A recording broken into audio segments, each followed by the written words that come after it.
প্রত্যেক মা বাবারই স্বপ্ন থাকে যে তাদের ছেলে বা মেয়ে বড় হওয়ার পর তাকে দেখে শুনে বিয়ে দেওয়ার। অ্যান্ডি বার্নার্ডেরও একই রকম স্বপ্ন ছিল। নিজের 16 মাস বয়সী পপি মাই বড় হওয়ার পর তাকে দেখে শুনে বিয়ে দেওয়ার স্বপ্ন ছিল। কিন্তু এর মধ্যে এক মর্মান্তিক দুর্ঘটনা ঘটে বসল। চিকিৎসক জানালেন তার মেয়ে ব্রেন টিউমারে আক্রান্ত, আর মাত্র 2 দিন বেঁচে থাকবে। মেয়েকে বিয়ে দেওয়ার প্রতিশ্রুতি পূরণ করতে চাইলেন অ্যান্ডি বার্নার্ড। তবে কে বিয়ে করবে এই মেয়েকে?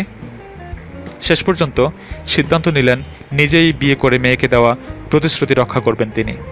সহকর্মীরা তড়িঘড়ি করে বিয়ের ব্যবস্থা করলেন। নিরানন্দে একটি বিয়ে সম্পন্ন হলো বার্নার্ড আর পপির।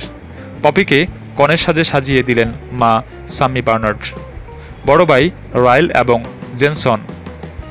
বার্নার্ড বলেন, পপির জন্মের পর থেকেই আমি তাকে বলতাম একদিন অনেক জাঁকজমক করে তাকে বিয়ে দেব, কিন্তু এমনটা ঘটবে তা কখনো ভাবিনি। চিরদিনের জন্য আমার হৃদয়টা ভেঙে গেছে। মাত্র 2 দিন বেঁচে থাকবে সে। তাই তড়িঘড়ি করে তার বাবা সিদ্ধান্ত নিলেন মেয়েকে দেওয়া প্রতিশ্রুতি পালন করতে। বিয়ের দিন অনেক কষ্টে জাগিয়ে রাখা হয় পপিকে। বারবার বাবার কাঁধে ঘুমিয়ে পড়ছিল সে। পপির মা সাম্মি বলেন, আমি একটা পরিজন্ম দিয়েছিলাম, তবে সে আজ আমার কাছ থেকে হারিয়ে যাচ্ছে। আমি চাই মানুষ পপিকে মনে রাখুক। সংবাদ বিনোদন প্রতিদিন প্রতিক্ষণ সবার আগে জানতে হলে আমাদের MK টিভি চ্যানেলটি অবশ্যই সাবস্ক্রাইব করুন।